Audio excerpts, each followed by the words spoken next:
It's a lot of niggas in the club tonight. But it's gonna be alright. Cause me and my clique, we don't give a fuck. Trick Daddy, you got it, if you want it, you can get it. Let me know. I'm about to break this thing up. Let's go. If you want it, you can get it. Let me know. I'm about to break this thing up. If you want some, come get some. Come, ladies and gentlemen, to 2025, and welcome to the first episode of this year of FTW Future Focus. I am your not-so-humble correspondent, Robert Black, and the whole gang is here for a whole new year. And underneath me is the silent man from Chicago, Illinois, and he has about as much use for women's professional wrestling as I do for blizzards. He is Marvelous Marcus Buckley, and I understand Chicago is snow-free for once. Yes. And Chicago just won. They did something right.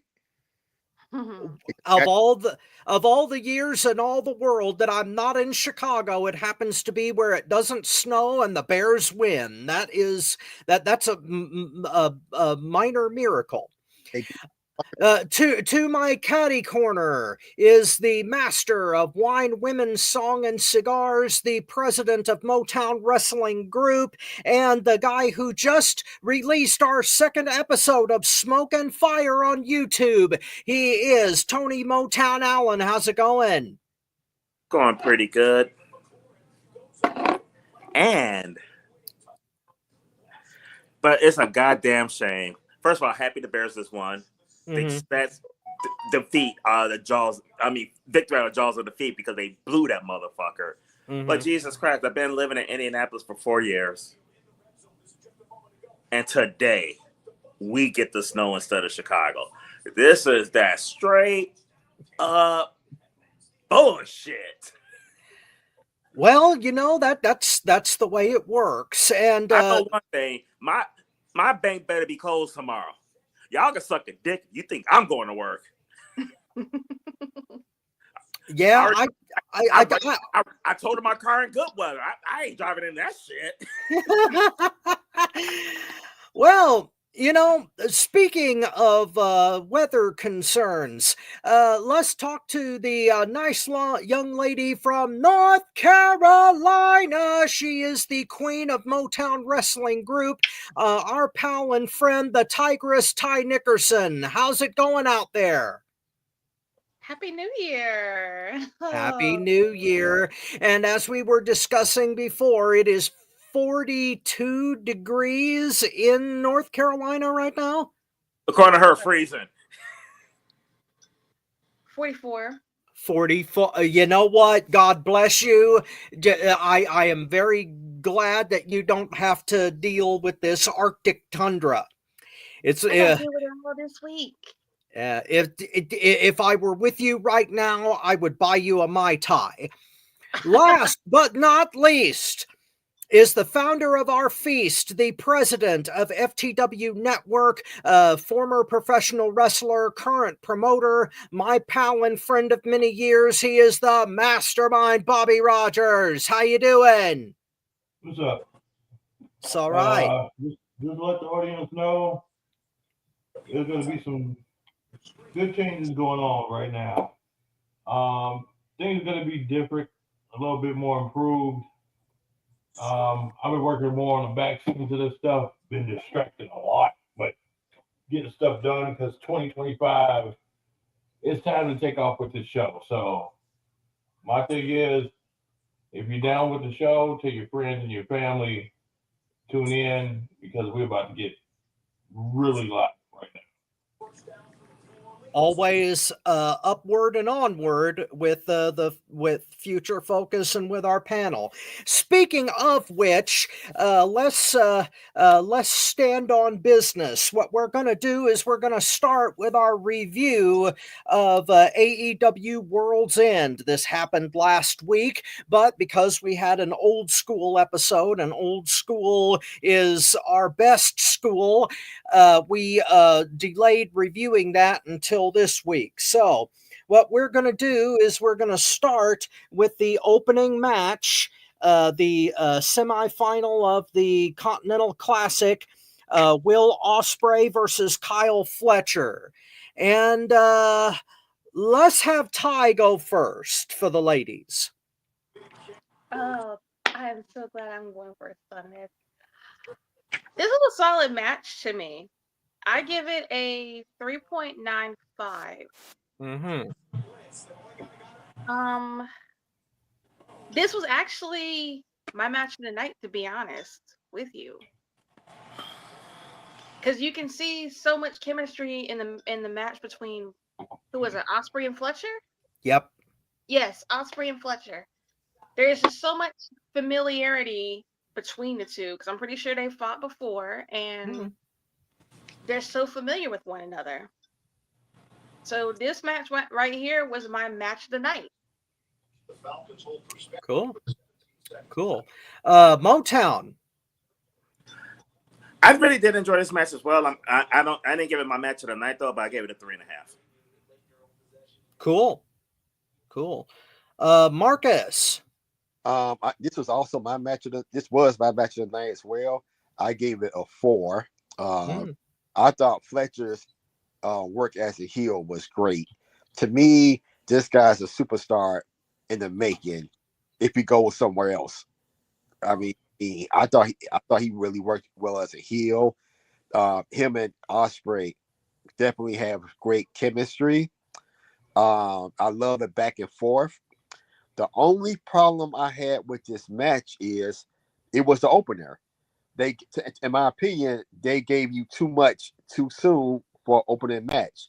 I mean, we got blood. We got like 4 or 5 kickouts of finishing moves. I mean, it was just when I was watching this, I'm like, how is if this is an opening match? I mean, how are the other matches going to follow this? I mean, we'll get to that later, but that was just my own thing. I didn't think this match should have been first. I mean, I understand why it was, because one of them were going to be wrestling again later on, but great match, just too much for opening match in my opinion. Wow. Okay. Bobby. I gotta agree with Marcus on this, but I gave it a lower score than what he did. He thought it was a match of the night. I didn't. I was kind of amazed by the match, but at the same time, I had the same thoughts as he did. This is supposed to be the opening match, and it's up to the workers in the ring to tone themselves down to fit where they're at on the card. It's nobody else's fault. It's not the promoter's fault. This ain't Tony's fault. Whatever. This is solely on Ospreay and Fletcher. It's weird. I enjoyed it, but then I was kind of pissed off because of that fact. So I give it a 3. Wow, this is going to be a long review for me, because I think you guys are going to be looking at me like I got lobsters coming out of my ears by the time we're done with this thing. I couldn't help myself with this match. I gave it a 5. This was either my match of the night or a tie. It just there was nothing I could hate about this match for me. It had the style I wanted. They slowed the pace down to where it was telling a more cohesive story than the speed fest that they had before. And just Fletcher was a fantastic heel.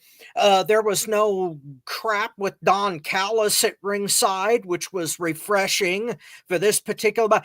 And Ospreay, My God, Ospreay showed out all night long like an absolute beast. It was just, Yeah, he did.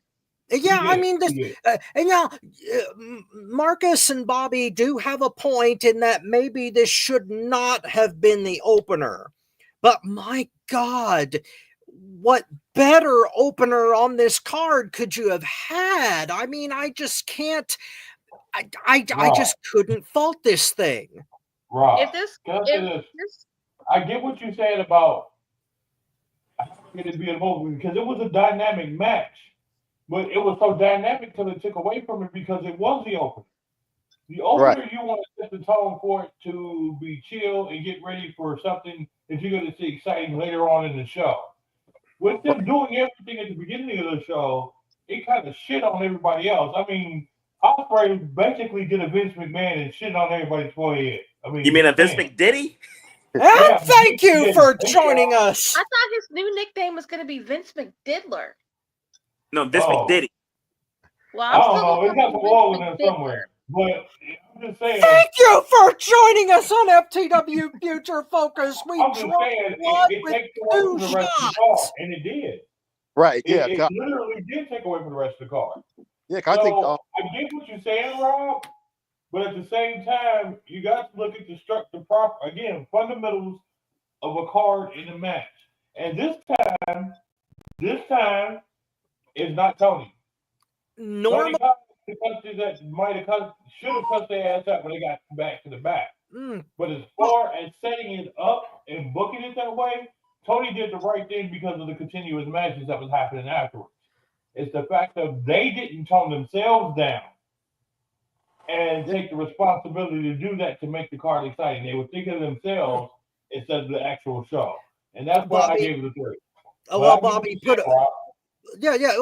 a pinhole in that argument because we're going to come back to that later on because I have some points about that. Next match. Also, the semifinal for the other side of the bracket for the Continental Classic, Ricochet versus Okada. And Bobby, you went last, so let's hear you. Ricochet and Okada, very interesting match. Proud of Ricochet for doing what he did.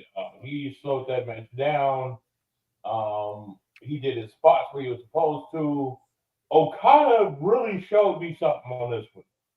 I got to give props. He knew how to properly handle this match.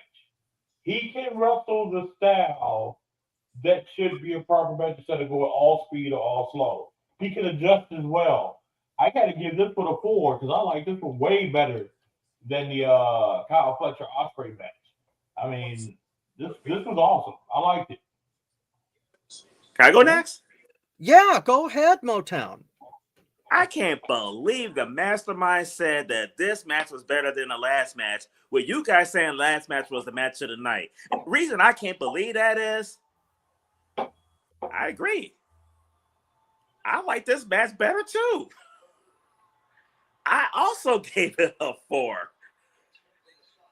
I'm listening to him review this. I mean, because I just thought the first match was good, but it was a little bit too much. I'm not saying it's too much because it's opening match, but I just thought they were doing too much.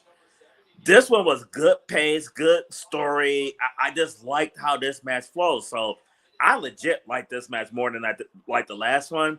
I like how Ricochet was featured in this one. But like Mastermind said, I loved Okada in this too. So mark this date down on the calendar. I agree with Bobby. 4. Amazing. Marcus. I gave this match 3.5. And I think to me this match was definitely paced better. But for me, I don't know about anybody else, but for me, this match suffered because of the first match. Because to me, as a fan, it took me on such a high to come back at to me the next match should have been after this, in my opinion, because I was on such a high from the last match to come back and watch this. It took a lot out of me. I got to give props to Okada. I thought this was one of his best matches. And I laughed out loud when he smacked Ricochet on the back of the head. Man, I laughed out. That was funny as hell. Okay, that's the kind of comedy that I can appreciate in a wrestling match. Oh, they And it's actually made funny a meme because- about that. It was something about after you get your fresh haircut, and they used that clip. Yeah, that Well, was. it's funny too, because like the three of us, me, Rob, and Body watched it together and everything, and that's exactly what Rob said as soon as that happened and everything. But no, that's comedy done right though. Yeah. But Yes. we all popped on that. Yeah, I mean, I laughed out loud. That was funny. But yeah, 3.5 for me though. Okay, Ty. Sorry, had to burp. I give this match a 4. It was paced easily. If they could, this is the Okada that I like. I don't like how, I mean, despite the fact that I don't like Tony Khan watering down Okada, this is the slowly New Japan version of Okada that I've actually seen. If he can have this energy in all his matches, Okada gets my respect for me. But yeah, I do like this match. I like the comedy of Okada slapping Ricochet in the back of the head after he got his fresh cut and everything like that. That needs to happen often. You can't be serious in your matches and not have any comedy. Well, you can have. We could have a whole conversation about that. I gave this match 4.5. The reason that it was lacking a little bit, now, this was an amazing match. Okada and Ricochet, I believe, had never fought before, and they had some amazing chemistry together. There was a little bit of pace issue for me, and the fact that they did some of the back and forth strong style pissing contest stuff. There was a lot of that in this whole card, and there were times when it drug some stuff down. But overall, this match was absolutely amazing. And what they're doing with Ricochet, whom we've never really seen as a heel, I think that is some juicy, dynamic storytelling that they're starting to do, especially considering the aftermath of this. But really, that was the only thing that drug this down for me. So 4.5, and the head slap and the teasing that and mocking the Japanese streamers that Swerve Strickland did afterward, all very good stuff. So I had to give it 4.5. Hold on, Rob. Let me say something real quick. Yeah. As we're doing the new thing that we're doing, that I'm doing right now, as we're saying these scores, I am tallying them up on a sheet. So each match is getting a scorecard from when all 5 of us give our scores. The Will Ospreay Kyle Fletcher match has a total score of 19.5, average is 3.89. Kazuchika Okada versus Ricochet, a total score of 20, average 4.0. That's good. That's damn good. But thank you for. So right now, doing that's that, the match of the night.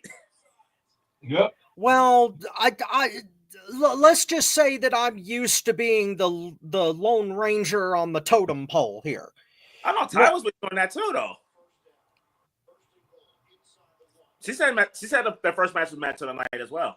Well, yes, that's true too. That's true too. You're not alone, Rob. Well, just wait for the rest of the review. I think I'm going to get a little bit lonelier. Okay. And thank you for joining us on FTW Future Focus. I'm going to ding that one just because it was too obvious. Okay. Next match for the AEW Women's World Title: Mariah May versus Thunder Rosa in a Falls Count Anywhere Mexican Tijuana street fight. I'll go first on this one because I was impressed by this match, but it didn't quite rise to what I would have wanted it to be. Thunder Rosa is capable of a whole lot more, but they did pull out all the stops, and they my problem is that it should not have been a hardcore match. I think the only reason it was a hardcore match is because they wanted Mariah May to go over, and they're not quite ready for Thunder Rosa or anybody else to take the belt off of her. So that downgraded the match a little bit for me. It didn't need to be hardcore. I gave it 3 3/4. Marcus, I wait for your evisceration, sir. Thank you. 1.5. I mean, when Thunder Rosa hit Mariah May with the bottle and she got back up, I was done. That kind of bullshit, I just can't ignore. I don't give a fuck what kind of match it is. I mean, that just totally just fucked it up for me. And I thought Kevin Owens' power driver he did on Randy was bad. Her power driver was just maybe the worst I've ever seen. I mean, I mean that was an early piss break. I was done. I tried to give it a chance, but the bottle just fucked it up for me. So I give it a generous 1.5. Wow, Bobby.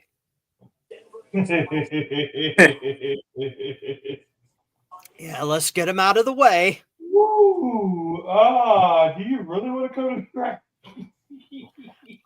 If you want me to skip you for later, I will, but I'm trying to get the thumbtacks in the skin early, Oh, well, here comes one. I'm pretty disappointed in this match. Mariah May did not do anything for me in this match. Thunder Rosa is getting the Vince McMahon treatment, or Vince McDiddy treatment. Honestly, I gotta say, I was kind of impressed a little bit, and then it just went downhill for me. It did. So I gotta agree with Marcus. 1.5. I'm there. 1.5 because number one, Wow. Mariah Carey should not be beating Thunder Rosa. Man, Mariah May. Man, what's wrong with me and Mariah Carey? Mariah May should not be beating Thunder Rosa in any type of bout whatsoever. She shouldn't even be beating eggs to make breakfast, let alone in a wrestling ring. And number two, the pot, everything. Oh God, yeah. I would rather see Nia Jax swing a chair than to watch this again. Let's just say that. Wow. Okay, Ty. This should have been my don't give a fuck match. It's not fair to have Thunder Rosa losing to Mariah May. It's not. It's an injustice, and it's just an embarrassment. I feel so bad for Thunder Rosa because it's like ever since she came back, she's getting the ricochet treatment in the women's division.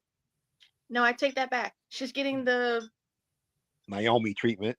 The Naomi yes. Justice for Naomi. She's getting the Naomi treatment in AEW, and it's not right. Wow. This is my don't give a fuck match. So no rating at all? I just don't give a fuck. I guess that counts as a 0. Tony, if you dare. All right.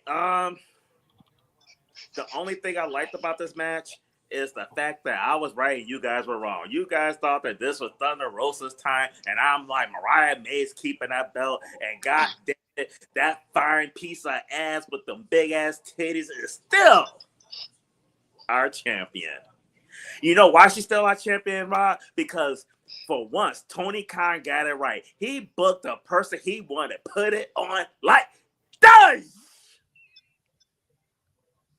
And thank you for joining us on FTW Future Focus. This match is going to get a 2 from me. You know why it's getting a 2 from me? I'm giving 1 for her left titty and 1 for her right titty. And thank you for joining us on FTW Future I don't Focus. think that's PG. Well, the match wasn't PG, to be fair, so... And neither was my review, so... And neither is FTW Future Focus, frankly. Although I try, but you know, you tried and failed. No kidding. Oh my God. Anybody that was offended, I'm sorry, this must be your first week watching us. Well, you know, if it is your first week watching us, please stick around because we keep track of our filth on this show. And in fact, we are getting dangerously close to a no thanks edition of FTW Future Focus. Just to let you know, the count is getting shorter and shorter. But if Okay, the count may be getting shorter and shorter, but if AJ Lee returns on Royal Rumble, Motown's gonna be longer and longer. That's for goddamn sure. And thank you for joining us on FTW Future Focus. See, if I tell them the number, it's gonna hit today. So I'm not gonna say anything. Okay, next match. Robin, we might hit that number today. Rob? Yeah. We gotta go over the scores for this one. Okay, go ahead. Scores. Wow. I think we had a wonderful showing with the first two. This one come up for a total of 8.75, which means it was an average of 1.75. Wow. Yeah, I'm the Lone Ranger today. That we're not even halfway done yet. Speaking of only halfway done, our next match for the Dynamite Diamond Ring, MJF versus Adam Cole, baby. Boom. And I think we'll let Motown take this one first. What do you think of this match? Which match is this? Adam Cole and MJF. For the Dynamite Diamond Ring. Yeah. Oh, for the Dynamite Diamond Ring. We got Adam Cole, baby. I'm going to puke again. But here's the funny thing. And you guys can attest to it, though. Everybody knows how much I love Adam Cole, baby. And that is why I said go first. I wanted some positivity here. But the funny thing is, as much as I love Adam Cole, I said in that when we were watching, MJF's winning. MJF. Yeah, I remember you saying that in the Worlds End thread. Yeah. MJF was not gonna lose that diamond ring. He loves that diamond ring more than CM Punk loves AJ Lee. Whoa. Thank you for joining us for that blasphemy. But on a serious note, MJF loves that diamond ring more than Tony Motown Allen loves AJ Lee and Trish Stratus. That's better.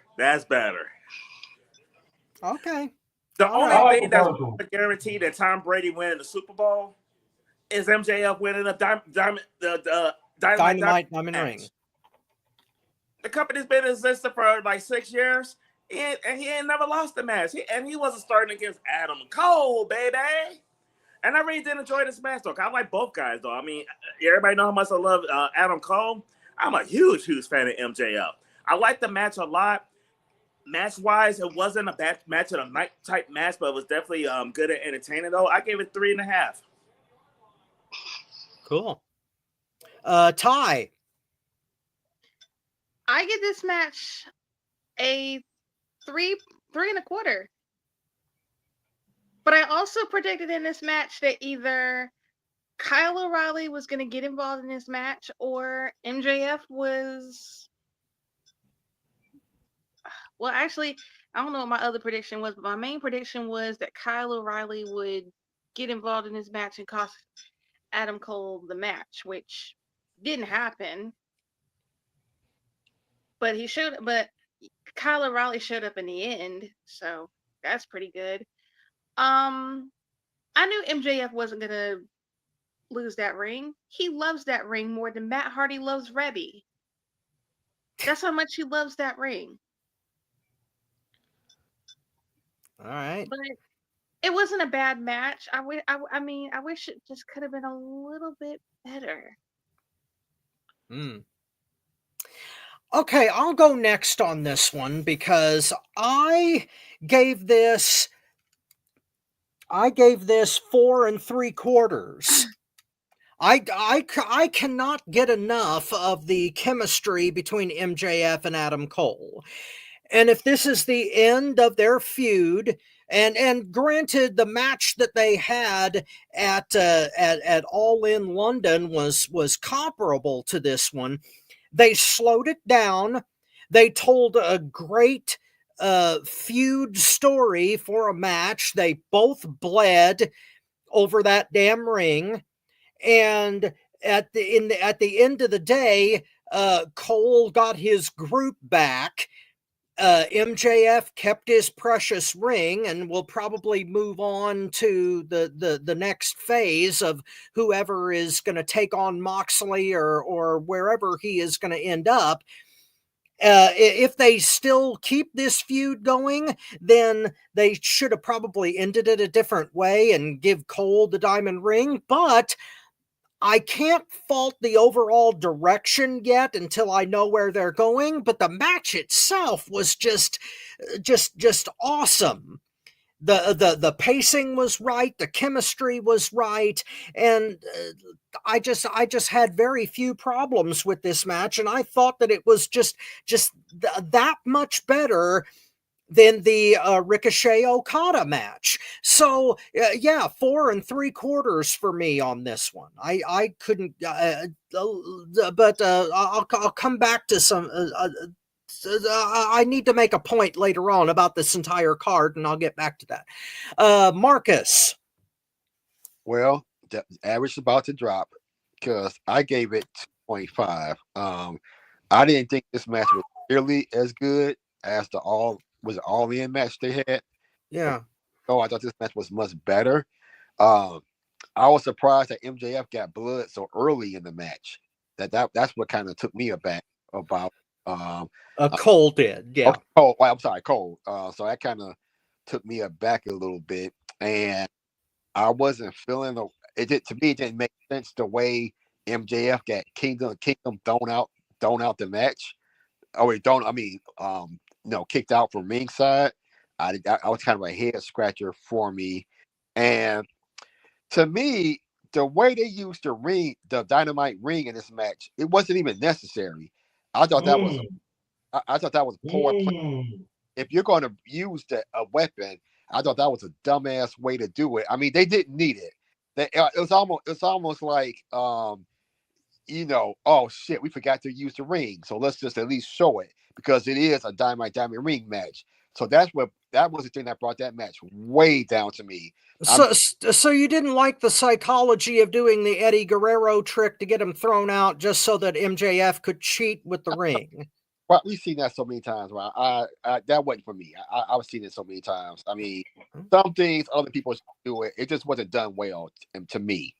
But the use of the ring just sucked. They if that's the best they could do with it, they should have left it out for me. So 2.5. Bobby? Oh, Marcus and I are on the same page today, boy. There you go. I'm telling you, the use of that ring bothered me a lot, a whole hell of a lot. The problem that I have, though, is with it, he had a different little aspect. I look at it like this. Adam Cole got it on his hand. If MJF loved that ring so much, as soon as he pinned him, he should have snatched it off his hand.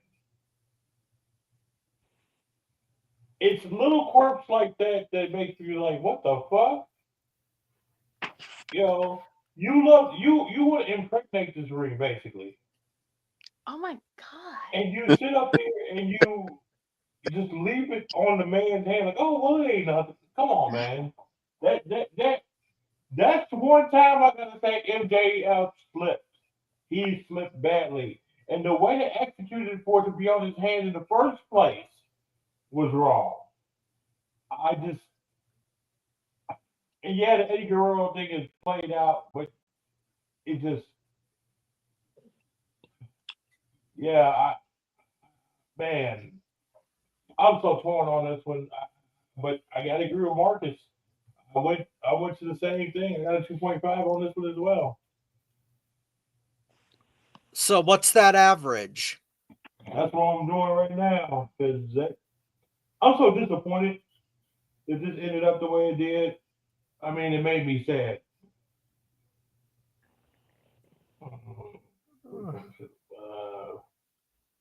2.5 plus 3. Wow. 3.5, 3.25. Yeah, dog. Well, So they came math out is to 16 point.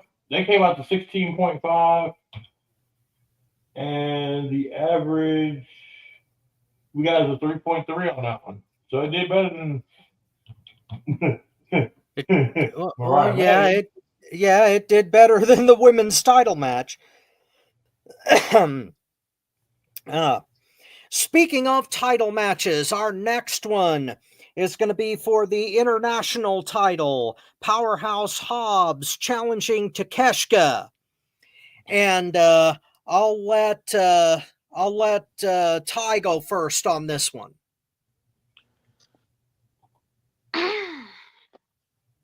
I feel very indifferent on this one, but I give this a 2. I wanted Powerhouse as much as I wanted Takeshita to keep the title. I wanted Powerhouse Hobbs to win. Mm-hmm. Wow. But unfortunately, Takeshita retained, and well, Hobbs put up a good fight. But I still wanted Hobbs to win. Okay. I gotta go next on this one because I gave this match a 4. Solid 4, especially for Hobbs's performance. Now, he and Takeshita are not cruiserweights, and they threw each other around like they were. That was one good aspect about this thing. Again, no Don Callis interference, although he was at ringside and contributed his usual thing to this, which I wish someone would just knock his ass out and get it over with, but I digress. There is one theme about this entire pay-per-view that was clearly defined by this match, is that even though somebody lost, it was to the benefit of everybody in the match. Even the losers of the matches of the on this night, anybody who lost came out looking even better than what they did when they walked in my opinion. I think everybody, not all of them. well, most if not all, from my point of view. And Hobbs looked like, hey, I thought that, well, I digress. Not everybody is going to agree with this, obviously, but Hobbs looked so amazing in this match. There was just no, even if he hadn't, even not winning, I thought he came out looking damn good. So, and the match itself was just a great a power versus power match, and it just worked for me. So, especially for Hobbs, I'm giving this a 4. Motown. Well, for me, the match itself was pretty decent. I do agree with you because going into this match, I'm just like, Jesus Christ, Powerhouse Hobbs is going to job again. I really did not see Tateska losing the title, which he didn't. But yeah, Hobbs, I think he did. Hobbs really impressed me. I'll be honest with you. Tateska is a solid worker. I just don't get the fascination with him, the way they pushing him. I didn't expect him to lose, but I think he should have. I think it was time for Powerhouse Hobbs to take the title. I mean, Tateska's title reign is doing absolutely nothing for me. The match was okay. I mean, it was better than okay. It was a good match, though, but it didn't wow me. And I think it didn't wow me because it was like, at the end of the day, it was like, here we go again. Powerhouse Hobbs not getting his shot, but he did come out looking good, so I was happy with that. So I give this match a 3.25. Okay, Marcus. Well, Rob, he back on the same page again. I didn't give it a 4, but I gave it a 3.75. To me, this is the best match I've seen out of Hobbs since, to me, when he wrestled Miro a couple years ago. I mean, to me, Takeshita is a superstar, and him and Hobbs really work well together. I haven't seen a match with two big men this good in a while. When they both move, they both were able to put each other into position that they wanted them to be in. I mean, I just thought both guys did well. This is one of the rare times where, I mean, yeah, somebody took the pin, but there were no losers. I mean, they both, to me, looked well. This is how, and to me, pretty much every match on a pay-per-view should come out. Where it doesn't necessarily matter who wins or loses, is like both guys should look good when the match is over. So 3.75. Cool. Bobby? Tony, real quick, what did you score in this one? I gave this one a 3.25. Okay. I didn't get it down, my bad.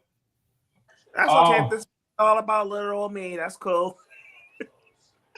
Anyway, I'm not a type of it. Come on, Dad, not again. I didn't pay enough child support. I'm not doing that again. You be the first motherfucker in the history of ever pay child support on a motherfucker older than you. The way the state of Indiana do be, I wouldn't be surprised. Anyway, man, that's true. Yeah. This match I'm kind of torn on because I did not agree with the outcome. Even though I do like Takeshita, which kind of shocks everybody. Powerhouse Hobbs has been getting the Vince McDiddy treatment as well. I think this is still layover from where CM Punk liked him, and of the powers that be can't stand CM Punk, so they're taking it out on him. I am so sick of these good people that actually have wrestling skills getting crapped on. And even though I think Takeshita is one of the people that should have a title, I don't think he should have carried it after Powerhouse Hobbs. But of course, you're the buddy. You get the titles and the money and the fame and the wins, and yeah. I had to give it a 3. I couldn't do any more than that because of the external factors in this. But it makes me sick. It really does make me sick that we're seeing it being played like this right in front of our face. Powerhouse Hobbs should have a title. Actually, he should be AEW World Champion, to be honest with you. So. Well, you know, there is the casino gauntlet coming up, and Hobbs is in it, so man, it's possible. They're not gonna give that gauntlet to him, and that's what makes me mad. I can sit here, look, gauntlet. It's got nothing to do with Hobbs. It's gonna be one of their buddies again, and it pisses me off. Because Hobbs is one of the best ones they get up there, top 5 in my opinion. And straight Vince McMahon on them. Vince McDiddy. All right. What did we average out to? Oh, total in that one was 16. Average was a 3.2. So So it was right under the MJF Adam Cole. Well, moving on to the TBS women's title match. Mercedes Moné defending against Chris Statlander in the rematch. And since it's Mercedes Moné and for the TBS title, let's start with Marcus. I gave Wow. this a 3.25. This wasn't nearly good as the last match. I mean, it wasn't a bad match, but it just wasn't nearly as good as the one that we just saw a few weeks ago. I don't know. Did you see this match, Bobby? Yeah. Okay, so there was a spot where Mercedes did the worst looking frog splash I think I've ever seen in my life. Yeah. So I was wondering, was it that they placed Statlander too close to the corner, or what? You could tell me later, but I was like, that frog splash looked like shit. But maybe she was too close to. I don't know, but you can expand on that later. I wanted to see a professional could tell me about that. But I mean, there was just, I don't know, this match was just too soon, or I don't know. It just didn't do it for me as much. It looked like Mercedes called an audible at some point because that led him supposed to kick out at some point in the match, and she didn't. I don't know, or was it vice versa? I've kind of forgotten now. But these two, they just, I don't know. I guess they can only pull magic out the bottle once, maybe. I don't know, but it was decent, but just not as good as the first one. So I gave it 3.25. Wow. Tony. With this match, this was definitely the women's match of the night. Oh yeah, absolutely. Yeah. Okay, yeah. But all I can say for it, I mean, in all honesty, though, I'm gonna give Mercedes Moné a little bit of credit here. Her little bony ass did a lot better in this match than she did in a lot of other ones, though. It ain't saying a lot, in my opinion, but this is probably her best match in AEW. But when you set the motherfucking bar as low as she did, it ain't like it was that hard to do. But I get this match at 3.25 as well. Decent match, predictable ending. I knew that she was winning everything, though. I was kind of surprised that we didn't have Camille come out, but this card really didn't have a lot of surprises in it, though. So the way that it was going, I'm surprised, but not. But I thought Mercedes actually showed up a little bit more in this match and everything. In ring, she looked more like Sasha Banks than the crap that we have been getting lately out of her, though. So I'm hopeful we're gonna get more of this. I didn't see her match over the weekend in that pay-per-view when she won her third title, which I don't know why the fuck they pushing this bitch the way they are. But I'm really hopeful that we are gonna get more of this in-ring product that we got out of this match, though. So 3.25. You thought she did better this match than the first one? Yeah.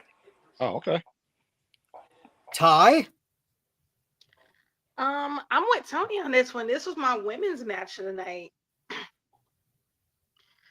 I give props to Statlander for holding her own in this match, but I also give a little bit of props to Moné. If she can channel this energy when she did in WWE when she was Sasha Banks, she'll get my respect from me. I myself was hoping Camille would intervene and cost her the match, but unfortunately it did not happen. But I think at Mercedes' next title defense, I think Camille might come out and cost Mercedes the match, basically as a revenge plot for Camille quitting on Mercedes. But I'm very shocked that Camille didn't come out and cost Mercedes the match. So I give this a 2.95. Or there's a rumor that she quit the company. Period. Nah, I don't think she did. I didn't hear that rumor. I didn't hear that one either. I didn't. I don't. But even if that rumor was rolling around, I don't believe it. I'm taking it with a grain of salt, unless Well, Camille comes out. Well, I haven't watched AEW in a minute. I did watch this week and then see her. Like, when's the last time that she's been seen? The Thanksgiving Eve episode of Dynamite where she quit on Mercedes. Yeah, she gone. I hope not, because I love Camille Brickhouse, Like and this would be the perfect time. It seems kind of weird that she haven't been on TV. If she quit on Mercedes, you figure she'd be involved in programming, and she haven't been there since Thanksgiving Eve. Exactly, that's what I'm saying. This would be a perfect time for her to interfere. Yeah, that would suck. If she's gone, that would suck, and I would be very upset about it. But I gotta go next. She is gone though, but how do we know that ain't how they wrote her off TV? Well, it may very well be, but I'm hoping it's not, because I love Camille. I'm with you on that, because I was real excited to see what she does. Well, that really dampens my spirits, because I gave this a 4.25, 4.25 for this match, because Mercedes showed out with the more than three amigos. Yeah, she screwed up the frog splash, but you can't have everything. Statlander was just amazing with Mercedes out there, and I thought this match was better than the last one they had. Pacing for this entire pay-per-view was almost right for just about everything. And sorry, real quick, I just looked up if Camille's still at AEW. It says as of February 2024, she is signed to All Elite Wrestling, so she hasn't left. Okay. Yeah, we'll see. Okay. All right. Well, I mean, but that was almost a year ago. She could breach the contract for whatever reason, but I don't see it happening. This may just be a rumor, but God only knows, because there's a whole bunch of. In fact, we're going to cover a rumor later on. Anyway, I thought this was the best women's match of the night, and I thought that Statlander especially showed me something that was like incredibly special with the reverses and counters that she and Monet worked up. They just have awesome chemistry together, and I thought it was a damn good match. 4.25. Bobby? Check this out. How can I say this? I halfway agree with you, Rob, and then I half don't. This is why. Statlander. Oh my God. Statlander held her own in this match. She did things in that ring that I thought the most professionals would have snapped off and beat somebody's ass about. Yeah, the drama with the leg and the boot and all of she sold like a champion. Yeah, she did, but I'm talking about there are other things that happened in that ring that I picked up. That Statlander should have straight beat her ass in that ring. I mean, straight smoked her and then went on with the match. There are certain things that happen in that ring where it looks like it's on purpose or it's an accident. And if it's an accident, guess what? Sometimes you got to stand up for yourself. And I'm sorry, Statlander is the ultimate professional in my book for her holding back on this. The frog splash was shit. I don't even know why they even call it a frog splash. That was a whale splash. Because that had nothing to do with a fucking frog. I'm sorry. Rob, you giving her too much credit here talking about, well, you can't have everything in the match. Well, when you go for a high-risk move like that, and you're doing a fucking frog splash, you better look like a fucking frog instead of a fucking butterfly that got his wing clipped. That's what you got to do, all right? She did nothing of that. Mercedes Monet was no Monet at all. She was food stamps in this match. I'm just going to put it out there right there. I'm sorry. Tony Khan spent too much money on her. Should have never gave her the payday that she wanted. Should get a refund and have her pay him for her being in the fucking Fed. Chris Statlander, lover to death, goddess, professional. Oh God, yes. So I'm torn because if it was up to Mercedes one, I'd give it a 0. But with Chris Statlander, her professional, I'd give it a 5. They deserve better than 2.5, but they don't deserve a 5 either. I'm probably going to have to make this a 3.75. And that's all Chris Statlander. Okay. So, with that being said, that total's coming to 17.45. And that average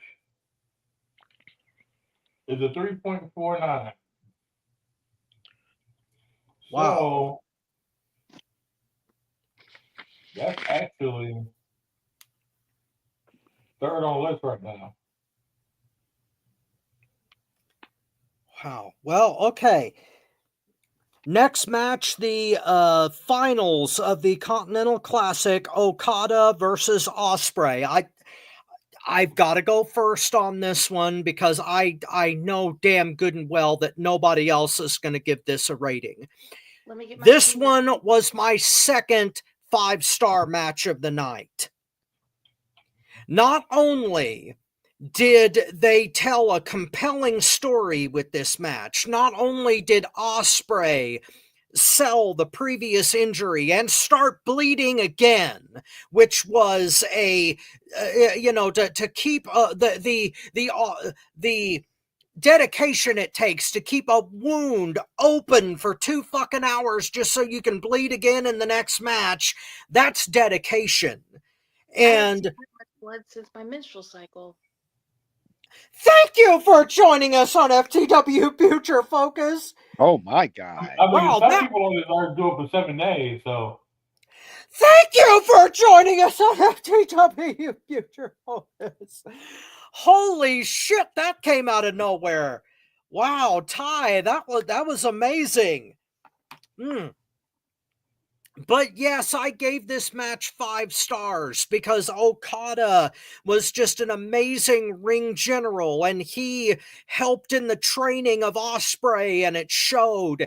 They had tremendous chemistry and Ospreay as the ultimate underdog fighting from underneath through the whole damn match and coming this close to beating Okada. Okada's selling. The fact that this was a New Japan match being shown on American soil and just how scrumptious it was. I mean, Ospreay is the best thing that AEW has got right now.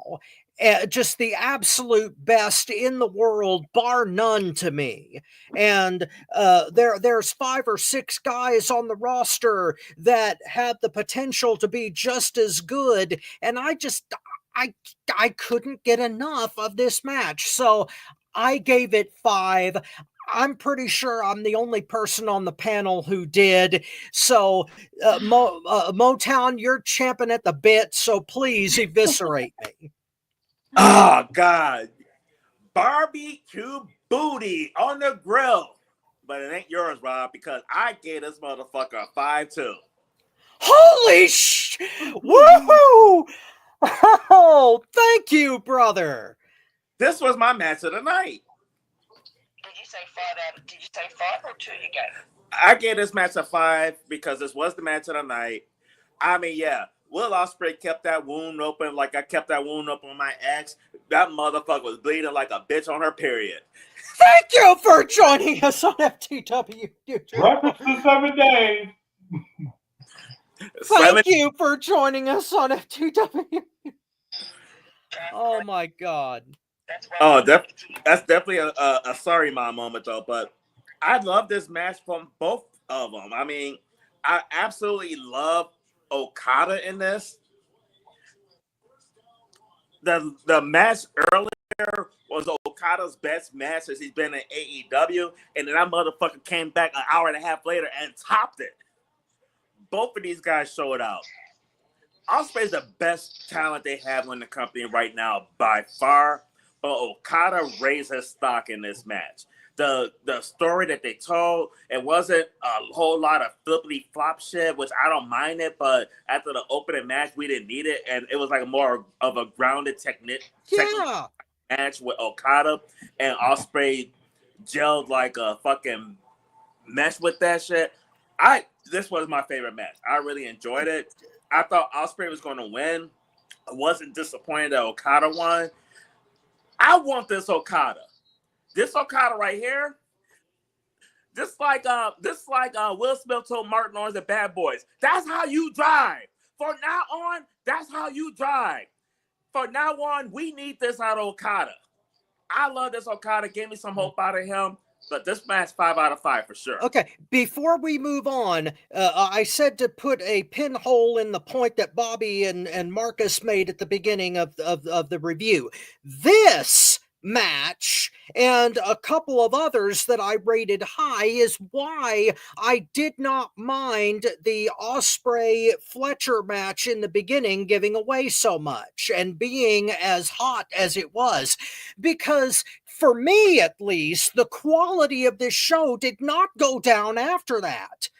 There were matches that were less rated than this, but between MJF and Cole, Hobbs and Takeshita, and this match, there was just no bottom to how good this show could be. And so I didn't mind that they gave up so much at the beginning. Well, Rob, this is the way I saw it to me. Marcus, you go ahead and give your rating next then. Okay, well, because to me, with that first match, it took the crowd on such a high that it took them a while to get back into it with the rest of the matches. And I think, like for example, the Takeshita Hobbs match, to me, the fans wasn't into it as much because because of that first match. I think, you got to pace the crowd to pace it. So there's some for every match. Now, of course, yeah, it's up to the performers, to get the crowd up. But when you get up as high as that first match, I mean, it takes them a while to come back from it.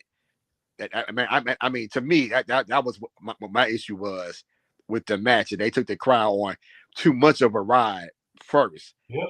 To be the first match. And then to be sitting there for another 3 hours, that was a lot for them to come back from. That's the way I saw it. Okay. But for me, I actually lied on myself. I actually gave this match 4.5. I forgot. This actually ended up being my match of the night as well. I'm gonna tell you, when Ospreay decides to turn that switch on, there's nothing like it. I mean, he'll start his match off slow. That's a slow build, and when he decides to turn that engine and hit the ignite on that ignite button, I mean, there's nothing like it to see. I mean, the pace that he does, I mean, it's incredible. I mean, this is by far Okada's best match in AEW. I mean, I think that this whole tournament showcase Okada. I mean, that he had the match. The match he had a couple of nights ago with Shelton Benjamin was great. I mean, I saw that match after the pay-per-view. I ended up watching that later, and I was like, "Holy shit!" Yeah, I mean, like I said, this is what Okada needs to be. I don't know if it's the quality of the opponents or what, but this was the New Japan Okada from about 5 years ago when he was wrestling Omega and AJ Styles. I mean, it's been the best he's looked since then. I thought that the counter wrestling that Ospreay did, Okada, was great. I mean, this was really a great match. It wasn't a bunch of ridiculous bumps or nothing like that. I mean, I really enjoyed the match. 4.5. Ty? What I love is the fact that like you thought you were the lone wolf, Rob. Yeah. I did. Hey, for this whole card, I thought that I was going to be the only one that went into higher territory, but you guys surprised me there on that match. Ty, what did you think? I also gave this a 5-star match. This was my second match of the night. Thank you. Oh my God. I feel like it's Christmas again, and it looks like it outside. Thank you. The reason I gave this a 5-star match is this is the New Japan Okada that we were witnessing in this match. This is the Okada that AEW should have displayed the first time Okada debuted. Mhm. I want them to I want them to continue having this momentum with Okada. This is a New Japan worthy match. It's New Japan worthy. It's chef's kiss. I love it. Yeah. So much chemistry, so much familiarity between these two. This is a New Japan worthy match. In the end of the match, y'all know who came back? Yeah. Was- Omega presented the belt. Yes! And I can't wait to see his fine self this coming Wednesday. I can't wait to see Omega and Okada in an AEW ring. I can't wait for that. All right, Now, all right. Let me calm down. okay. Speaking of can't wait for a response, I think let's see whether the Wait. mastermind. Now you thought you were the lone wolf. We about to hear from the lone wolf. Let's hear. Now, let the mastermind may not be Mr. No Fun here, but Bobby, please enlighten us. This is messed up. Because I'm the only one that's going to be sitting here. I can't believe it. Everybody gave us a 5 and a 4. I told you we had a lone wolf. Not really, because I gave it a 5 too. Yes! For once in my life, I'm not fighting the world. Holy crap! No, actually, this match made me like Okada even more. And this match, he had Ospreay me like it even more. This match, now, I'm sorry, I'm going to make somebody mad here. This is beyond a New Japan match. This is way beyond a New Japan match. This had everything in it of a WrestleMania caliber match. Look, I'm sorry. I was hard on Okada before, but I don't know, since the Young Bucks are gone and he's doing other stuff, or what the deal is, but they need to keep doing it because this dude got some skills. And being with Ospreay, and I didn't even know he trained Ospreay, which trips me out. Yes, but Ospreay Okada was, yeah, it has a whole different level to him that AEW they had not allowed him to bring out until now. My fear is they're gonna close him back up, and I think as soon as the Young Bucks come back, that's what's gonna happen. Just watch. I pray to God somebody puts their foot in behind and say, no, we ain't gonna do it. But I just got that fear. Okada impressed the hell out of me in this match. Ospreay impressed the hell out of me in this match. The story impressed the hell out of me in this match. The pace impressed the hell out of me in this match. I gave it a 5. It was my match of the night. I was honored to even watch it. That's how much I like this match. wow. What? So the total has got to be through the roof on this one. Yes, total is 24.5. Average is 4.9. Sweet, damn near perfect. Damn And perfect. And last but possibly least, the main event for the AEW World title. John Moxley, Orange Cassidy, Jay White, and Hangman Page. And for shits and giggles, just so that we can get the seppuku out of the way, Bobby, please go first. But before Bobby go on, this ain't gonna be least though. I mean, that fucking first women's match was horse shit. So we'll see. We'll see. This was.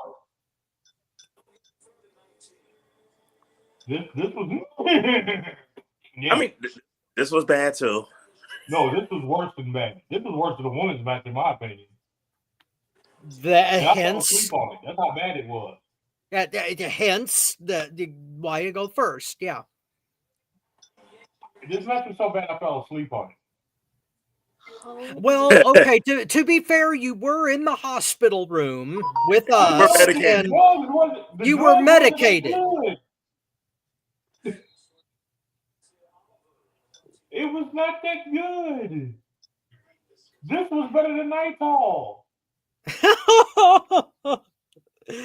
Oh my God, Jade the butter knife white, get the hell out of here. Orange juice, I wish I didn't have any Pulp Cassidy. Get the hell out of here. Adam, I should not have a job. Paige should get the hell out of here. John, I'm gonna run around like an old madman and pull up my trousers. Moxley this should have been a main event for shit. This was terrible. I wish I could give it a -5. At least the referee did good, so I give it a 1. Oh my God. Okay. Fuck this match. See with that shit. Why the fuck wasn't Okada and Ospreay the fucking main event? They should have never had this fucking match. Because of a certain return. Everybody except the women's match should have went to the back and beat all 4 of their ass. I think it was last. I think it was last because of the return of certain people. Fuck that return. Do it on fucking Dynamite. You got a golden fucking match with Ospreay and Okada, and you put that piece of shit on. Fuck that shit. Ty? If you dare. Please. I agree with Mastermind. Ospreay and Okada should have been the main event. Yes. Yes. Mm-hmm.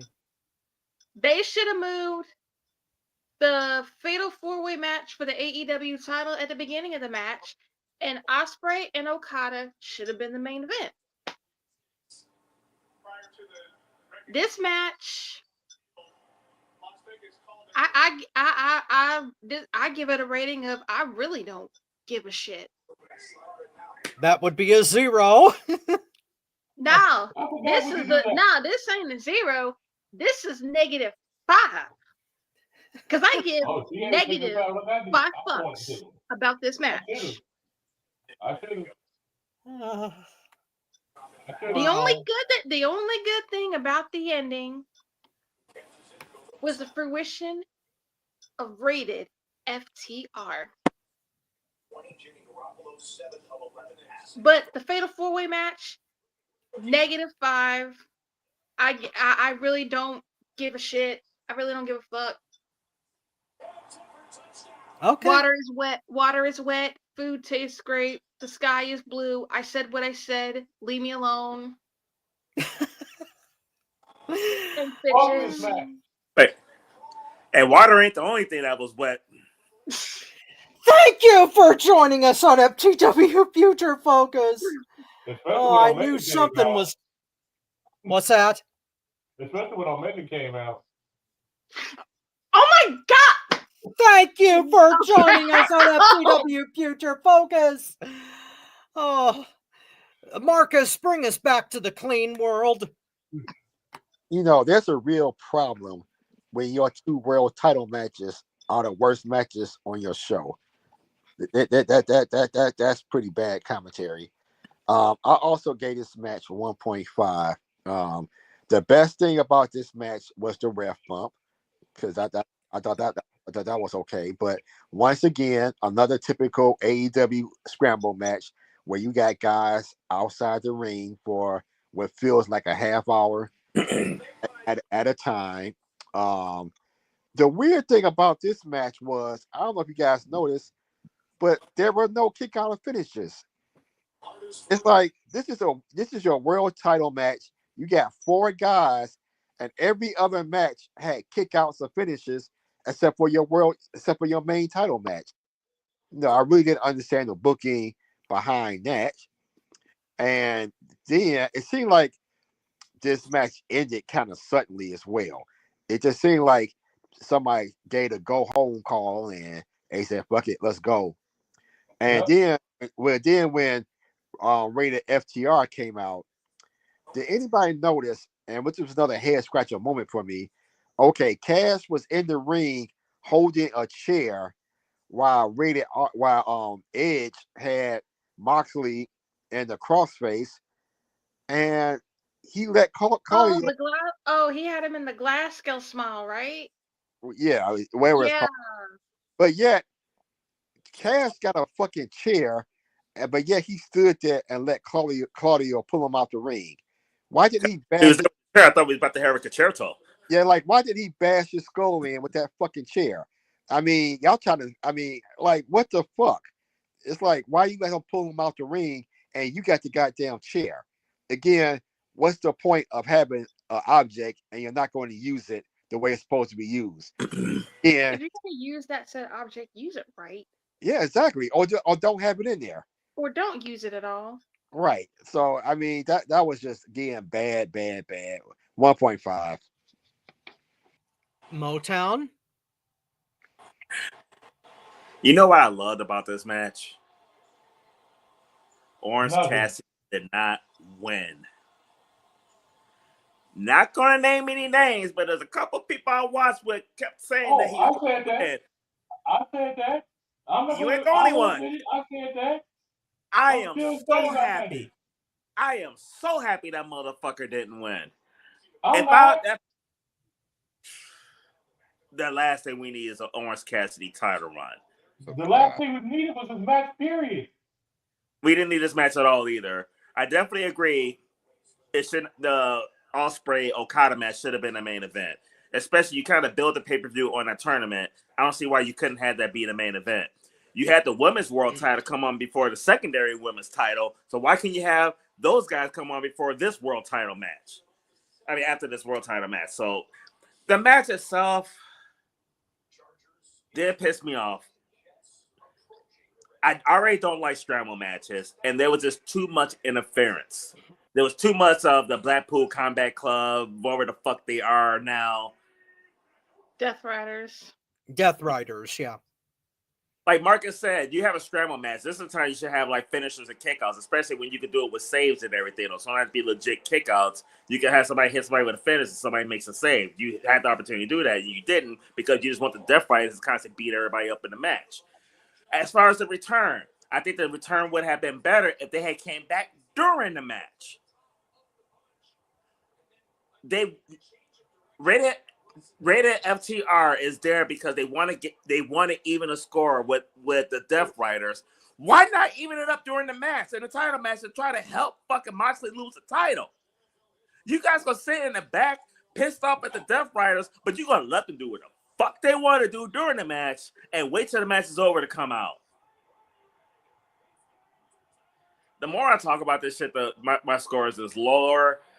It was a 2, but I dropped myself down to a 1.5 because it did kind of piss me off. This match did kind of piss me off, and I don't think it would have pissed me off as much if this wasn't the closeout to the show. Because outside of the women's world title match, And like Marcus said, your two bad matches are your world title matches. You could put the title matches on the fucking 0 hour, and this pay-per-view would have been phenomenal, to be honest with you. Sometimes less is more. 1.5 for me on this one. Here comes the lone wolf. Yeah. Yeah. Okay. This was my lowest rated match of the night. Okay, maybe not. But it wasn't nearly as low as what you guys did. I gave this 3.5. Whoa. 3.5. Whoa. Yeah, I gave this 3.5 because it was a typical scramble match, but the interaction was not as clunky as what it could have been. There wasn't a whole lot of sitting out, and there was ganging up on Moxley at the beginning of the match. Where the whole thing went off the rails is when the Death Riders constantly interfered. You had all kinds of shenanigans going out, and then you had cameos on the outside to remind us of players that are involved in this whole thing. They spotlighted Christian Cage. They spotlighted Hook. At the end, Rated FTR came out, and there was this match was just too damn busy, and to be quite frank, it reminded me of a Raw match. I thought that I was watching a WWE match in an AEW pay-per-view. Rob, you gave it 3.5. You didn't think that. Hey, there are some WWE matches that are 3.5, and I was about to say you ain't got a match in WWE 3.5 since like 1998. Oh, that's not true. I have rated no, I have rated some WWE matches well within the last few years. But irregardless, this match was completely storyline driven. It's just that the way that the storylines are going and the way that it was pursued was not all that great, and it took away from the overall feel of the match, because between Moxley, Page, and White, and when Cassidy is serious, those guys can deliver a damn good match. They just didn't here. There were too many handcuffs, and they were trying to make it like way too damn busy. And so I had to give it 3.5. And that closes out the review of World's End. I thought it was a damn good pay-per-view considering, and with 2 5-star matches from my point of view. I mean, the panel there was only one from the panel's point, but anyway, I thought it was a great pay-per-view, and that lead. Let me go ahead with these totals. Total was 2.5 for that atrocious. Yeah, on 2.5 total. Should have been lower. I should have did a -5, but 2.5 total. Average is a 0.5 lowest total of the match for the night. Right now, let me just do a little shout out right quick. The meat shop over on West Washington Street here in Indianapolis, guys. If you guys want to stay, you guys want some beef, you guys want to get beef for a while, check out the meat shop on Washington Street in Indianapolis. You got a lot of different packages for you to check out their beef. I'm telling you, their slogan is right on point with our show. You can't beat their meat. I'm telling you, their stuff is on point. So check them out. Also, let's work through you tapped out moment of the week because we got to get on this. Real quick though. Real quick. C. Henry said bell to bell AEW pay-per-views always produce, and just the build up on the weekly shows hurt my times. Okay. He's on point on that. Yeah. I ain't gonna lie, he's on point. All right. Well, if we're going to move on to Tap Out, let's start with the inventor of the Tap Out, Marvelous Marcus. What was yours this week? My tap out is the way they're doing Ricochet's heel turn, and I'm trying to keep an open mind and see where it's going, but every time he does that, shit, it drives me nuts. I can't take it. That is horrible. I mean, John Cena was doing that same dumb shit years ago, and it sucked in and it sucks now, and that's my tap out. Wow. Ty, what's your tap out? My tap out goes to Access TV. They're no longer having New Japan Pro Wrestling. What? Oh Their man. deal? Okay, all right. Their deal expired in 2024. The last thing they showed was a repeat episode of New Japan with Zack Sabre Jr. versus Yota Tsuji. Was it good? Now, where the hell am I gonna get my New Japan fix now? Oh shit. Man, that's my tap out. I will recommend something on yeah, I'll recommend something after the show. I'll send it to you on instant message. Okay, that's my tap out. Access TV's deal with New Japan running out. Motown, what's your tap out? My tap out is the GOAT. Ric Flair. Oh God. Yeah. This motherfucker has the audacity to say he's got another match in him. Oh God. Andrade, you better come get your father-in-law. For real. Sure. He got another match in him? I don't think we can get another match out him. Oh, I thought he was getting hurt. My bad. Thank you for joining us on FTW Future Focus. All right, but that was my tap out, and see, Henry also said New Japan Pro Wrestling would have been strong in the states if AEW hadn't come into existence. So it looks like he's kind of looking at AEW as the reason why they dropped them. Oh man. And he also says Flair needs money. I know he needs money. All money ain't good money, no, bro. Like the last thing we need is to see Ric Flair back in the ring. I love you, Rick. I'm the first one to give you 2 claps and a Ric Flair. Woo! But no. Sit your ass down. Somebody somewhere who really loves that man needs to sit him down and tell him no before he kills himself. No, somebody needs to sit down with Ric Flair and have a come to Jesus talk moment with him. And too bad Fifi the maid ain't doing it no more. Yeah, well, she gave up. She divorced him because he won't quit. He won't even slow down. He's still drinking after his. Like, that's the problem. I mean, I love Ric Flair to death. Everybody knows that's my GOAT, but man, he's not slowing down on nothing. The man still wants to party. He still wants to wrestle. She walked away though, so he probably still fucking around with the women. I mean, Ric Flair, you're 70-some odd years old. 75 years old. He's near 80. He ain't 21 no more. No. He needs to slow down with that. Slow down. He needs to stop. Oh God. All right, guys, that's age discrimination, but let's move on. Okay, Bobby, what's your tap out? Boy.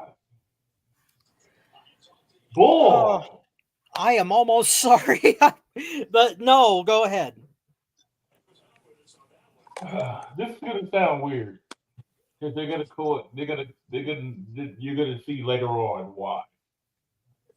Tap out moment was Nia Jax losing the women's title. I didn't think he had a lot more room to do more with her, but I leave it at that, and I'll come back when it comes to the moment of the week.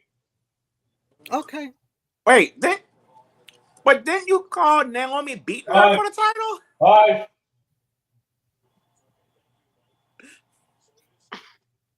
Okay. All right. My tap out of the week goes to Dynamite this week at Fight for the Fallen. I can't cope with cope. Oh, Nope. oh yeah.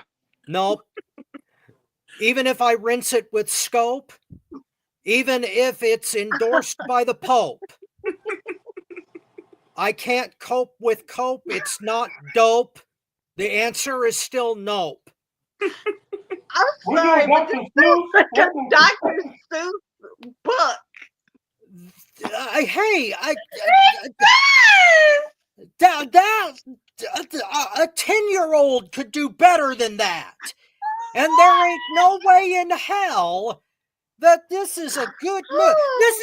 This is the kind of stupid crap that WWE does when they change people's names in order to copyright it so that their former employees cannot make a living outside of their company when their contract expires. But that's not the case here, Rob. This ain't even TK doing it. I know. Blame Tony for this. I know This that. dumbass idea. I know it's fucking Edge's idea, and that makes it even dumber. Because he's still got that mentality. The man's name is Adam freaking Copeland. Just use it. The only thing I'm blaming TK on this is sometimes you need to be a boss and tell him respectfully, we not doing that shit. Well, I mean, you got to give them props. They think they can cope with it, so you know.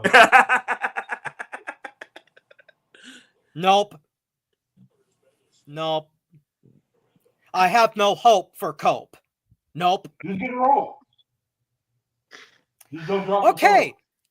Wait. Before we move on. See, Henry says, so you don't think that cope is dope? Nope. In fact, I need soap for that dope. Nope. Okay, before this degenerates into Dr. Seuss. That's the dope. That dope needs soap. It has no hope. No. Oh, God. No, I need therapy now. Therapy. Okay, well, this is what this is supposed to be. We're working out our problems here on FTW Future Focus. Thank you for being here for this therapeutic session, ladies and gentlemen. We are here to keep you sane. Cope. Okay, moving on to moment of the week. Let's start with Motown.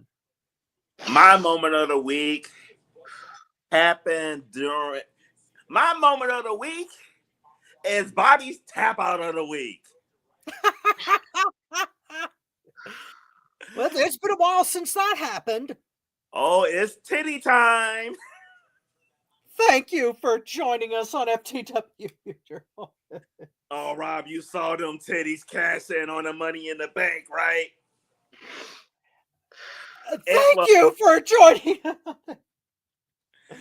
Wow. Oh, Tiffany Stratton cashing in and winning the title. I text my mom. That's my moment of the week. Me and her were watching. It's about time. After as long as they've been teasing Tiffy time, they finally did it. But I think they waited the right amount of time because they've been teasing it. Honestly, when she came out to cash in, I didn't think it was going to happen. But then it happened. She hit the purtiest moonsault ever. And them titties were holding up the title. My God. My moment of the week, dare I say it, that's my moment of the year. The best moment I've seen all year. Well, the year is only 5 days old, so there you go. There you go. Bobby, if you please.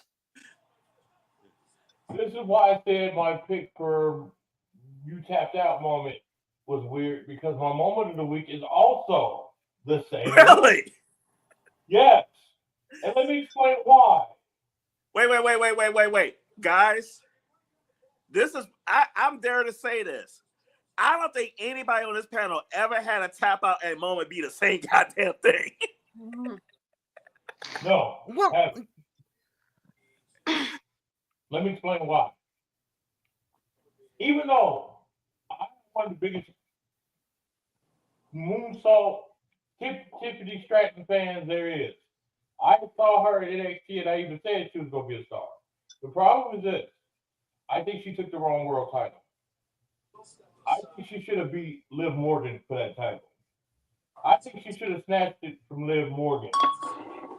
I think that the better match out of all this shit would have been, and this shocks me to say it,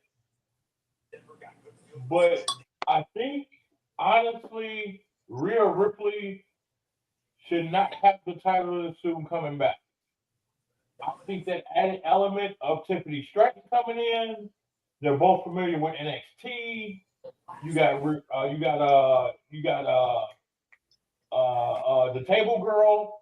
They can't do shit anyway, so might as well throw in a three-way. I'll throw her in the three-way. Thank you for joining us on FTW Future Focus. And let that dynamic come to where Rhea is constantly chasing the title from this rookie that came out of nowhere and stole the title. After she got it stolen from the table chick, I can't believe I can't remember her name, and I understand why I don't. But she got Liv Morgan. There you go. After Liv Morgan stole the belt from her, now she loses her chance again because somebody else took the title. Now she still got a chance. The chase is always better for a face than a heel. Tiffany Stratton is that heel. Is she though? Supposed to be. Is she the the heel? And I would love to see matches against Rhea Ripley and Tiffany Stratton because both of them can go in that ring. They might look good, but they can wrestle in that damn ring. And that right there would have been a better match. Better story, better match. That's why I said they shouldn't have messed with Nia Jax. Let her have it. She's the queen of the ring. She's on SmackDown. Do whatever. Be with her cousin The Rock. Do whatever. Have her hold a couple more months until they're going about a business. They should have had her take Liv Morgan's title. They should have. And they blew a whole bunch of money by doing what they did. Ty, what's your moment? My moment of the week has to be from New Year Dream at Stardom. The Toxic Spider, Thekla, I hope I'm pronouncing her name right, and Athena getting into it after their backstage, after their tag match with Ty Mello and Mina Shirakawa. I want to see Thekla and Athena go at it. Me too. In fact, I needed to make a New Year's resolution to expand my palette a little bit. I need to watch more New Japan, watch more Stardom. So thank you for reminding me of that. No I do too. It's hard for me to find the time. Well, yeah, there's so much wrestling out there right now that it's hard to watch everything. And if it wasn't for Ric Flair, my top I would have been Raw and SmackDown going to 3 hours. Oh God, absolutely. But we'll get to aspects of that later. Marcus, what's your moment? My moment of the week. I'm happy to say my movement is catching momentum now. With the start of Lingerie Championship Wrestling. Woohoo! Access TV executives. You got a time slot available. Okay? You show WoW women, you show WoW Women of Wrestling. Now you can show Lingerie Championship Wrestling. Make the movement come home. Make it come home. Tony Khan, your women's matches for the most part suck. Okay, your segment gets low ass ratings. You got the ass to have lingerie matches. Sky Blue, Queen Amanita, Ty Mello, all of them. Let's do this. Let's get this moment going. Let's get this movement going. If they do show it on Access TV, they'll probably show it at 11:30, 12 o'clock. Who gives a fuck? All we need is camera time. That's all we need. It's happening. This is not a joke. This is actually a thing. Yeah, I it saw is. that I posted in post in the group. Yes, I did. I was ecstatic. I'm like, yes, people are listening. I'm not by myself. People want this shit. You all, I'm telling you, it's coming. It is. Wait, and I'm gonna give Marcus a little credit here. We didn't get this till he started pushing this shit on the podcast. He kept pushing and pushing and pushing it, and now we have it. One man. Thank you, Marcus. One man's fight could bring it. Could bring it. Me, and when they show it, me and our girl Nicole Franklin are going to sit down, and we are going to watch this show together. Nicole, this is an invite, Nicole. If you listening, watch this show together. When they showed it on TV, me and you, Nicole, that's a date. And I'm sure she'll be there. Absolutely. I'll pick you up from way where you live. I'll pick you up. This is the place where dreams come true, ladies and gentlemen. Wow. And that's why we call him Marvelous Marcus. I'll be honest with you. I'm going to drive to Chicago for that date. Oh, dear Lord. There you go. Okay, my moment of the week actually has to do with WWE for once. The potential... I was AEW. Huh? Yes. Yes, I'm switching things up this week. My moment was the rumor, the potential that Scott D'Amore will be taking over the book for NXT. Oh, yeah. And that they will be subsequently moving Shawn Michaels up to book SmackDown or have something to do with the booking of the main roster. And this, I get a lot of heat for being down on WWE and crapping on their creative and saying that they could fuck up a cup of coffee. And I stand by that when it's guys like Bruce Pritchard running the damn show. And the fact that Shawn Michaels did so well with NXT, it's the best product that WWE produces. And the fact that if they are bringing in D'Amore, which I'm sure this is still a rumor, I don't think any of this has been confirmed yet, but if they bring in D'Amore for NXT and they have the potential to cross over with his new promotion, Maple Leaf Pro Wrestling, and bring in a whole bunch of Canadians to cross over into NXT territory, and then Shawn Michaels takes what he did with NXT and brings it to SmackDown, 2025 might actually not suck when it comes to WWE product, especially if you give Shawn Michaels 3 hours of SmackDown and he does with that what he did with NXT, then at the very least, we got 2 out of 3 shows that will be good WWE programming. I don't know what's going to happen to Raw on Netflix. Not sure about that. I think we're going to cover that here in a few minutes. But boy, oh boy, if this rumor is true, it is definitely my moment of the week. This has been a hell of a show. Yes. Now, speaking of, I believe our next subject, if I am correct on the docket, is we are going to discuss the debut of Raw on Netflix that is coming up tomorrow night. And Bobby, you introduced this into the docket, so explain your reasoning behind it. Well, the reason behind this is because everyone is like really pumped up, and they're really promoting the hell out of this Netflix debut. All these matches are supposed to have some type of ramifications to get to change things to when it comes to the 2025, since they are changing locations for Raw. But also the demographics of it is changing because now they can do a lot more stuff that they couldn't do on network TV.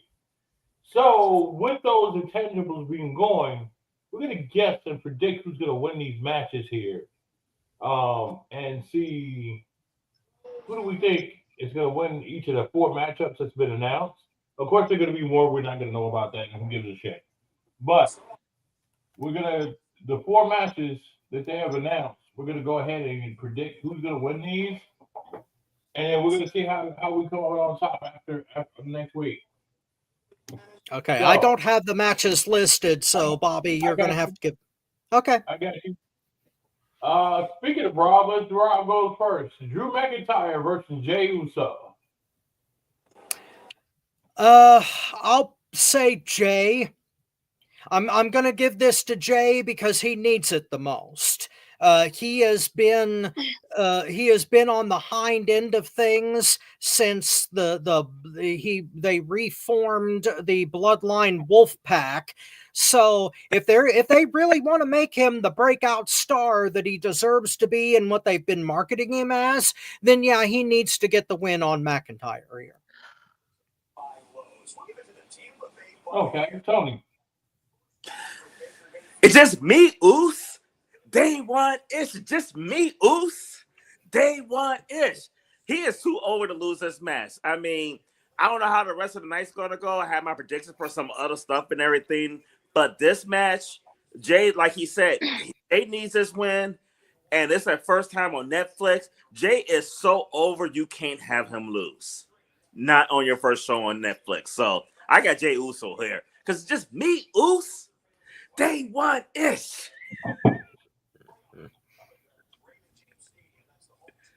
Marcus. I'm going with McIntyre on this. I'm going with him, which is going to go along lines of what I think is going to happen later on in the night. So we'll get to later, but I'm going with Drew on this. Real quick before you put on the next person, C. Henry says pick Drew as well. Thank you, C. Henry. Drew, C. Henry, are you related to Mark Henry? That's what I do.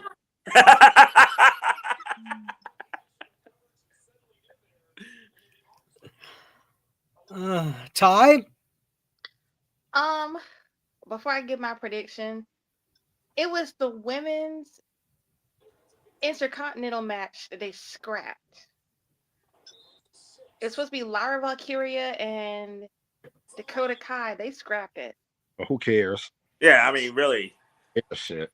Did they give a reason why? Because they realized they fucked up. Yeah. They really fucked up. I didn't want to see that crap anyway because you knew Lyra Valkyria was going to get the title. It just pissed me off. Little Becky, Well, I don't think anybody mini TV. I'd rather watch my side boob beat the shit out of Gabe Kidd than watch that match. Anyway, I'm too pregnant with a food baby to eat, so I'm gonna go with main event Jey Uso. All right. Real quick. C. Henry said the Bloodline storyline has derailed Jay's singles momentum, so that's why he's picking him. And unfortunately, he's not related to Mark Henry. But hey, you still the man. I'm sure that's still what you do. That's what you do. All right, my pick, Drew. Drew's gonna kick him in the face, and have Jay come out yeet all over the place. Next. Oh. Did you say he's going to yeet all over the face? Yeah, in the face. In the face. Thank you for joining us on FTW Future Focus.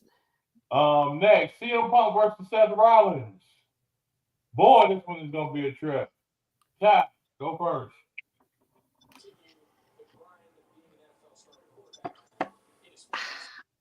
I'm gonna have to go with CM Punk. And he better not come out with no shower cap and no towel this time. Please don't say that too loudly. It could happen. Sorry. It would take the rest of our time to explain that, Bobby. I can't get into it now. I want to do a special episode on that one. Yeah, let's do because I've got a lot of complaints. Okay, Rob. Okay, I'm gonna go with Punk on this one because he probably needs the win more than Rollins does. but this feud has gone on for quite a while, and there's a whole lot of other people involved in it, so it's hard to tell what direction they're going to go. But yeah, I'll give it to Punk here. Marcus. I'm going with Rollins, so they can make this. This got to be at least a 2-3 match program. So I'm going with Rollins with the first. Oh God. Tony. I agree with Marcus. This is going to be a 3-match program. This is hard to call because it's one of those things like whoever wins this one, the other one's winning the next one. But on this one, I think Punk is better trying to get revenge than being one up. So I'm going to give this one to Seth Rollins, and then Punk is not going to let it go, and that's what's going to keep the feud going. So it's a pick 'em in my opinion, but I got Seth on this one. Now, if you ask me again tomorrow before Raw, I might pick CM Punk because it's just that close on this one. Bobby, you're the tiebreaker. Tiebreaker, I'm going to say on this first match is going to be CM Punk. They're going to keep going for a while. I'm thinking CM Punk is going to actually take Roman Reigns on in WrestleMania. So that's the favor that they're talking about. So CM Punk is going to take this the first one. Seth is going to take the next one. And then I think the third one is going to be a teeter backwards and forward. So CM Punk is going to pull it out of nowhere. And then, of course, they're going to earn respect, hug, and eat Cheetos together. So, yeah, CM Punk. Next one. God, dog. The match I don't even think should happen. Liv Morgan taking on Rhea Ripley in a last woman standing match for the Women's World Championship. Let me go first in this. This was the perfect time for Tiff Stratton to come in and take this title. This is why I say she got the wrong title. And Rhea and her could have held a program for a while doing the thing. I'm kind of disappointed. We all know Rhea's going to win this one. There's no question. This shouldn't even last 5 minutes. This should be go in, kick her ass, and leave. But that's just me. Rob. Strangely enough, based on that logic, I have to go with Liv. And the reason being is for the same reason that, we thought that Cassidy was going to win the AEW title. We did. Well, not all of us did. Did. To be Did. No. To be sure, not all of us did. But here's the thing. It's the perfect opportunity to counter program what everyone is expecting. And if Liv has enough interference and cheats her ass off to keep that belt, then Rhea can get it from her later at either the Rumble or at or further down the line. So I think they may be saving this up for some kind of gimmicky match at Rumble or Mania in order to put the title on Rhea again. So I agree that she's going to get it back, but it's not yet. It's going to be Liv here. Marcus. I think I gotta go with Rhea. This program's this program's been going on for a while, and I think going WrestleMania season, I think they want Rhea having the belt to build her program with whoever she's going to face at Mania. I got you, Ty. I'm picking Rhea. This feud's been going on for too doggone long. I don't blame you on that one. Tony. I'm sick of this feud. This feud is going on for long. This is a lone wolf match. Like, everybody is like picking Rhea Ripley. This should be a lone wolf, but it's not because I'm picking Liv as well. Thank you, Tony. I'm picking Liv because Rhea don't need the title. Rhea can have a big name match without the title.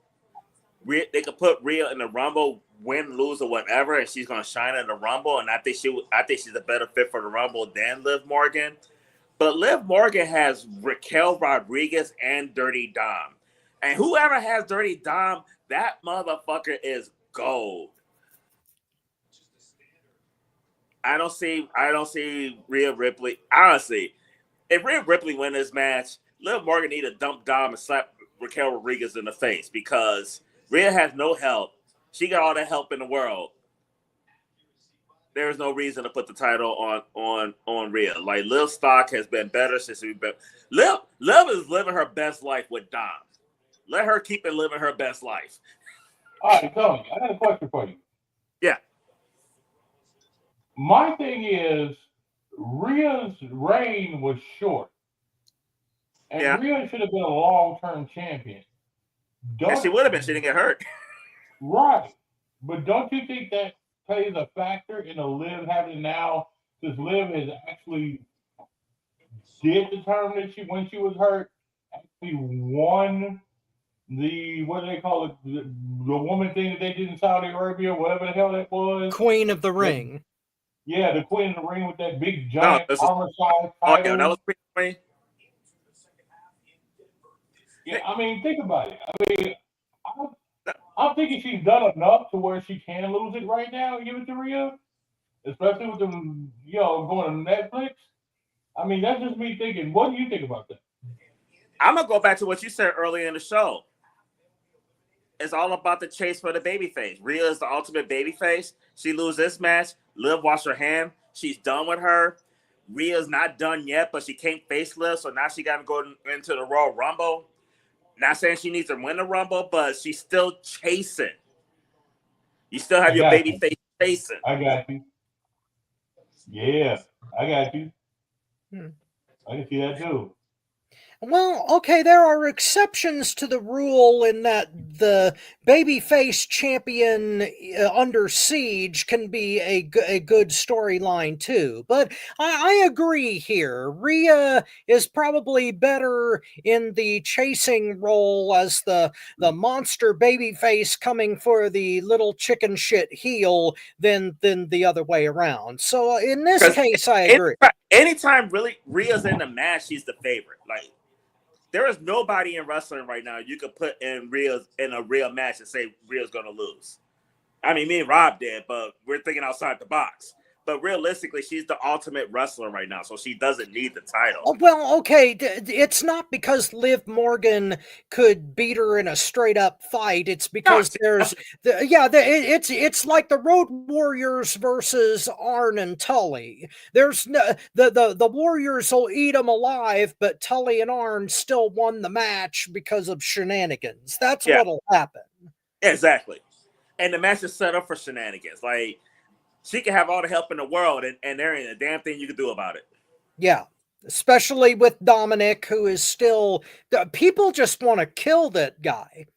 And the heat he will get for helping Liv keep that title over Rhea? Yeah. Oh, yeah. All right, so next one is the one. Roman Reigns versus Solo Sikoa in a tribal combat match for the Ulafau. Tony. Okay. I don't know if I don't think I'm going to be a lone wolf here because I know one person I think is picking the same one. Hear me out on this. Only one of these guys have a bloodline, a legit group to run. I'm going Solo. I was talking to Bobby about this. In all honesty, whether you want to acknowledge Solo or not, and I acknowledge my tribal chief Roman Reigns, he's my GOAT. But Solo's been a better tribal chief than Roman Reigns. When Roman Reigns was leading the bloodline, there's all kind of conflict, there's all kind of this, all kind of that. No, everybody's not on the same page, and it was all about Roman. Solo running the bloodline, he's a legit tribal chief. I love you, Solo. They're behind him. There's no inner bickering. And ultimately, at the end of the day, Roman has Jimmy Uso. Sammy is an honorary Uso. Jay's doing his own thing. He ain't got a bloodline. Solo does. Right. I don't love you, Solo, but I'm picking you. Right. Okay, this is a hard one. And I have to say, from my heart, I don't give a fuck. Wow. I do not give a fuck about this match. Number one, that was hard, Rob? No, I do not care about the jalapenos of leadership. I don't care about the bloodline feud anymore. It's been going on for over 2 friggin' years. And number three, neither one of these guys has any good chemistry in the ring against each other, especially in a singles match. Not only is the match probably going to suck and be slow as molasses, not only am I tired of the goddamn storyline. I mean, you're saying that Liv and Rhea has gone on too long. The bloodline thing is like going far beyond NWO territory with how long it's been going on. And I just don't care and can't be compelled to. I'm sorry, but I don't give a fuck about this match at all. Marcus.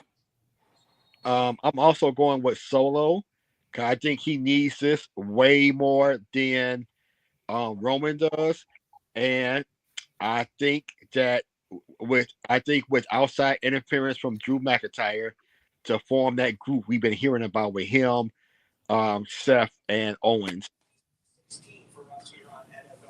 I'd love to see that group.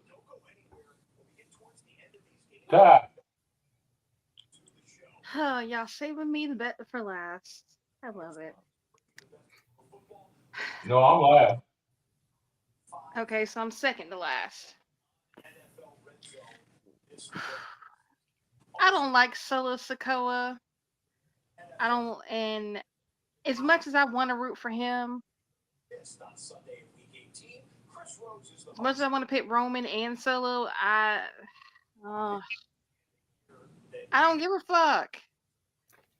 This feud has gone on for too long. It's like this feud running too long is like they trying to find who shot JR on Dallas. It's too damn long. Wow. Wow. I was not expecting that. The panel's got my back this week. I love it.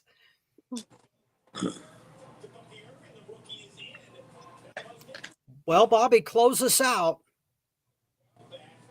I think Solo too. I don't see how they can continue anything with him losing. It has to be straight up.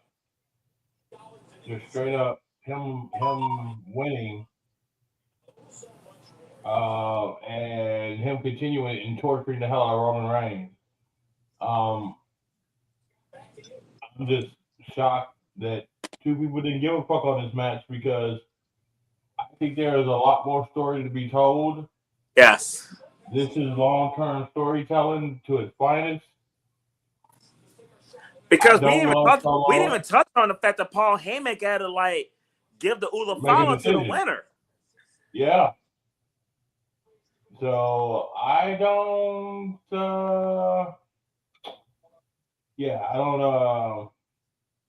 I don't see Reigns winning this at all. And I see Jimmy joining the bootleg bloodline after this. The bootleg bloodline. That's good. That's good. Mm-hmm. I mean, honestly, yeah, you guys don't give a fuck about this, but Bobby's absolutely right, because the way this going, especially if you have Solo win, there's so many different. I mean, there is so much more to the story that they have to tell and everything. And The Rock is not even introducing this, because in all honesty, the Ula Fala is going to be his at the end of the day. Well, see, that's another thing. I don't like I said last week. The Rock being out of WrestleMania, Cena being out of WrestleMania, possibly Lesnar being out of WrestleMania. Rob, All you we didn't need to see the rumor do. about, wait, you didn't see the rumor about Cena? No, You didn't see the rumor for his match at WrestleMania? no. You Cody. didn't see the rumor is him versus Cody Rhodes for the world title? Yeah, if Rock's not there, yeah. I just threw up in my mouth a little bit. Oh my god. I've got indigestion. Wait, As I said before, nope. I can't cope. well, check out Motown's wrestling group, guys, because somebody posted it there. Was it you, Marcus? I think so. Oh, Okay. God. Oh. That's the rumor match, though. That's the Oh. rumor main event. Oh, God. Okay, well, on that note, I think that we are out of time for this week, if I read it rightly. Do we have something else to cover, Bobby? Nope, we're done. All right. Well, on behalf of Tony Motown Allen, Marvelous Marcus Buckley, the Tigress Ty Nickerson, and the Mastermind Bobby Rogers, thank you for being here, ladies and gentlemen, for our first show of 2025, first to be of many more. We will definitely see you in the future on FTW Future Focus. I am your not-so-humble correspondent, Robert Black, and hit that James Brown, baby! Hit it.